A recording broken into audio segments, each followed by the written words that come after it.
Hello दोस्तों, मैं आपका स्वागत करता हूं आपके अपने सनातनी सभ्यता चैनल में। और जैसा कि हम देख रहे हैं कि किस प्रकार विभिन्न प्रकार के वामपंथी, चाहे वो नेता हुए, चाहे वो शिक्षक हुए, चाहे वो राइटर हुए, चाहे वो विभिन्न प्रकार की संस्था चलाने वाले हुए, वो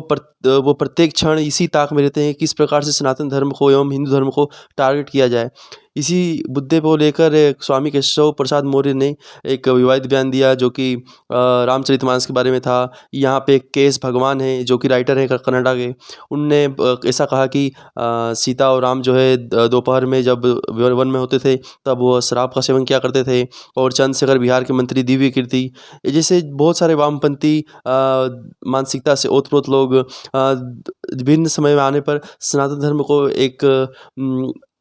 हीन भावना से दर्शाने की कोशिश किया करते हैं। यही वो लोग हैं जो अन्य धर्मों की बात आने पर इनके जबड़े जो है, मुंह जो है बंद हो जाया करते हैं और यह कुछ नहीं बोल पाते हैं। अन्य धर्म के बारे में यह बोलने में इनको साफ समझ आता है, क्योंकि इनको मालूम है कि दूसरे धर्म के बारे में बोलने से हमारे साथ क्या हो सकता है। तो यह हमको जो चीज़ भी हिंदू समाज को ये देखना पड़ रहा है या सुनना पड़ रहा है, ये सिर्फ अपने राजनीति के लिए कर ही रहे हैं, लेकिन अब कितना समाज को इससे नुकसान पहुँच रहा है इसके बारे में इनको पता होते हुए भी यह सब लोग जानबूझ के समय पर ऐसे बयान दिया करते हैं। और इनको रामचरितमानस का जितने भी दोहे हैं, जितने भी इनके हिसाब से एक विवादित चौपाइयाँ लगती है, तो इनको इसका ऐसा नहीं है कि इनको इसका असली मतलब पता नहीं है, इसका उचित भावार्थ पता नहीं है। इनको सब भावार्थ पता है, उचित भावार्थ पता है, और यह भी मालूम है कि जितने भी दोहे ग्रंथ हैं इनको एक उचित के सानिध्य में ही सीखा जा सकता है और इसका मतलब समझा जा सकता है। तो भी यह लोग जानबूझकर कोई उत्तरकांड जो है, जो कि रामायण का हिस्सा है ही नहीं, ये लोग उसका ही बार बार जिक्र किया करते हैं और सामान्य जनता में विद्वेष फैलाने की कोशिश करते हैं। चाहे वो कोई भी हुए, चाहे बिहार के नेता हुए, चाहे वह शिक्षा जगत से हुए, चाहे वो राइटर हुए, यह विभिन्न प्रकार के वामपंथी जो लोग विचारधारा से ओतप्रोत लोग हैं, ये सदैव यह प्रयास करते हैं कि किस प्रकार से हमको कोई भी तथ्य मिले हिंदू धर्म के, हिंदू ग्रंथों से, हिंदू धर्म से, और जिसका मतलब वो ना जानते हुए भी और या चाहे अनजाने में वो ऐसा समाज में विद्वेष फैलाने के लिए ऐसे प्रकार के बयान दिया करते हैं। जैसा कि हाल ही में केएस भगवान जो हैं कर्नाटक के एक राइटर हैं, उन्होंने ये सब बयान दिया कि lord Ram used to drink with Sita. का कहना ये है कि जब भगवान राम अपने वनवास के समय में जब जंगल में उनकी 24 वर्ष की यात्रा कटी, तो उस समय वह दोपहर के समय जब आराम के समय वह सीता माता के साथ और खुद शराब पिया करते थे। और इनका कहना है कि भगवान said that Lord Ram was not real as he did not bother about his wife after sending her to forest, and when she go to forest, lord Rama chopped the head of the Shambuka. यहाँ पे discussion किया गया है कि किस प्रकार जो कि रामायण में उत्तरकांड में जो जिक्र किया जाता है, शंभुक का वध का जिक्र किया जाता है, चाहे वो विभिन्न प्रकार की छंद श्लोक के माध्यम से यह लोग सनातन धर्म को और हिंदू ग्रंथों को टारगेट करने की कोशिश किया करते हैं। तो इससे यह बात पता चलती है किस प्रकार यह सनातन धर्मों को, ग्रंथों को से घृणा फैलाने के लिए लोगों में यह इस प्रकार का विमनस्य पैदा करते हैं। हम बढ़ते हैं, इसमें लिखा है कि noted Kannada writer and rationalist KS Bhagwan quoted controversy by claiming that Valmiki Ramayana states lord Rama would sit with his wife Sita and drink wine in afternoon. Addressing an event in Karnataka on Friday, Mandya on Friday, Bhagwan said that Lord Rama was not ideal, as he did not bother about his wife after sending her to the forest and chopped the head of the Shudra and who was sitting in the pinnacle under tree. तो इनका इस प्रकार की विभिन्न भ्रांतियाँ यह फैलाया करते हैं और उत्तराखंड का जिक्र बराबर करके कि मुगल काल में विभिन्न लोगों की मदद से, ग्रंथों में जो संस्कृत जानते थे उनके मदद से ये चेंज किया गया। हमारे सनातन ग्रंथों के साथ किए गए छेड़छाड़ को दर्शाते हैं, जिसके द्वारा जितने भी इस्लामिक आक्रमणकारी थे वह हमारे जो देश के देशवासी हैं उनको इस प्रकार का बरगलाने के लिए इस प्रकार की किंवदंतियाँ जो है हमारे ग्रंथों के साथ छेड़छाड़ करके और लिखवाई गई विभिन्न लोगों की मदद से, कि हिंदू समाज में अपने में ही विद्वेष पैदा हो जाए एवं वह इस्लाम की ओर आकर्षित हो एवं इस्लाम को अपनाने में उनको आसानी हो। इस प्रकार की विद्वेष फैला के वह कामयाब भी हुए एवं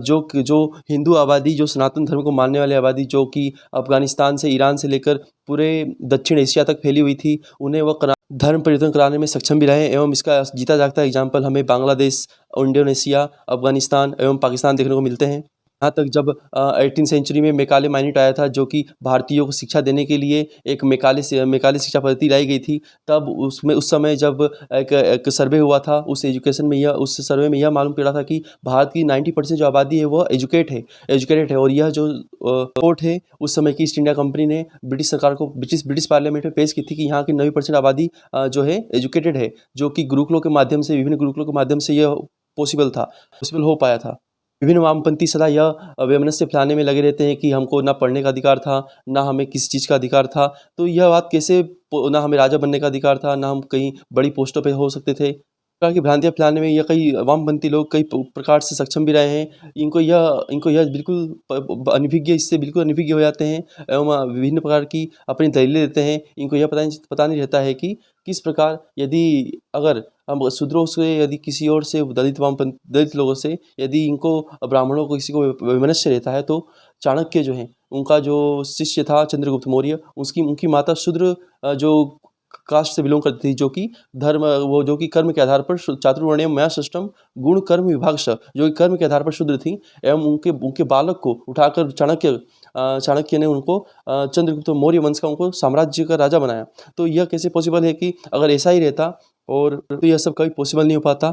जैसा कि अंग्रेजों द्वारा फर्स्ट एजुकेशन पॉलिसी बनाया जा रहा था, तब उन्होंने जो सर्वे कराया था उसके माध्यम से हम कह सकते हैं कि यदि ऐसा रहता तो 90% आबादी जो है भारत की, जिसमें सभी प्रकार की नारी और जितने प्रकार की कास्ट, जितने प्रकार के लोग हैं, सभी भारत की सारी जनता जो है एक एजुकेटेड थी और वो गुरुकुलों के माध्यम से संभव हो पाया था। यदि ऐसा रहता तो रिपोर्ट ब्रिटिश पार्लियामेंट में पेश की गई थी। तो अगर ऐसा रहता तो इस प्रकार की जितनी भी घटनाएं हैं हमको आज सुनने को मिलती है, ये सब वामपंथी एवं मुगलकालीन ग्रंथों में की गई छेड़छाड़ के कारण हमें आज ये सब घटनाएं देखने को मिलती हैं।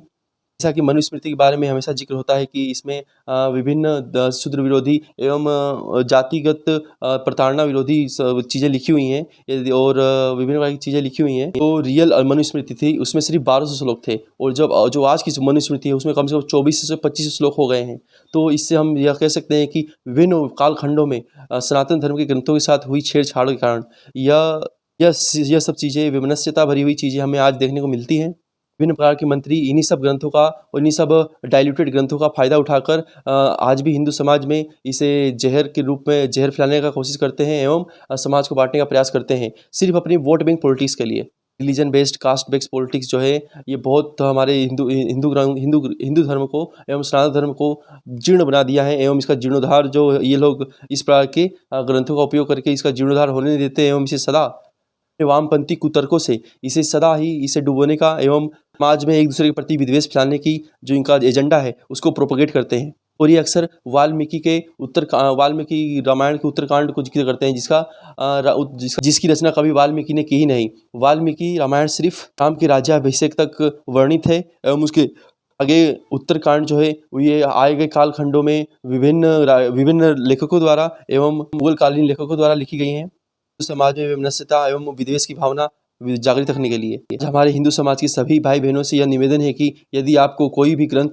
हमारे हिंदू ग्रंथ जैसे रामचरितमानस, भगवद गीता, रामायण, यदि कोई भी श्लोक का अगर आपको मतलब भावार्थ पता ना हो, यदि आप तो फिर अर्थ का अनर्थ हो जाएगा। आप कृपया अगर रामचरितमानस पढ़ें तो किसी सुसंगत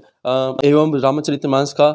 उचित प्रादुर्भाव समझाने वाले संतों के साथ एवं रामचरितमानस के ग्रंथों का, उन श्लोकों का, उन दोहों का मतलब जानते हैं, उनके सानिध्य में बैठकर उन ग्रंथों का मतलब पता करें। तार्किक तौर पर अगर आप फैसला लेंगे तो उसका अर्थ का अनर्थ हो जाएगा। इसीलिए हमारे पुराने समय में संतों के सामने बैठकर ही हमारे ग्रंथों का अध्ययन किया जाता था। एक श्लोक का हमेशा जिक्र होता है, ढोल गवार शूद्र पशु नारी यह सब ताड़न के अधिकारी। यहाँ पर ताड़न का मतलब है इनको शिक्षित करने से है। ढोल गवार शूद्र पशु नारी यह सब ताड़न के अधिकारी, इनको सब इस दोहे में इसका मतलब है, इस दोहे का मतलब कि ताड़न का मतलब है शिक्षा देने से, उनको शिक्षित करने से, ना कि उनको मारने से, पीटने से या उनको क्षुद्र भावना से देखने के लिए। हमें आज अपने ग्रंथों का उचित भावार्थ समझने की बहुत ज़रूरत है एवं इस प्रकार की वितर्कों से दूर रहने के लिए हमें यह जरूरी है कि हम अपने ग्रंथों का सही प्रादुर्भाव एवं भावार्थ सही तरीके से किसी का उचित मतलब जानने वाले संतों के साथ बैठकर हम उसका मतलब जानें, ना कि अपने लेवल पर ही कुतर्कों में फंसकर अर्थ का अनर्थ करें। अगर आप सही तर्क जान जाएंगे हमारे वैदिक ग्रंथों का, तो आप इन प्रकार के जितने भी पॉलिटिशियन हैं, शिक्षाविद हैं एवं राइटर हैं, इस प्रकार की वामपंथी प्रोपेगेंडा में न फंसेंगे। और यदि आप सही मतलब अपने ग्रंथों का उचित भावार्थ जान जाएंगे, हमारे हिंदू धर्म में कभी भी किसी को ऊंच नीच दिखाने की कहीं भी कोशिश नहीं की गई है। यह विभिन्न कालखंडों में उसमें हुए मिलावट एंड कपोल भांति उपयुक्त शब्दों का उपयोग कर कर हमारे हिंदू धर्म को नीचा दिखाने की कोशिश परस्पर की गई है। विभिन्न कालखंडों में इसका वर्णन मिलता है कि किस प्रकार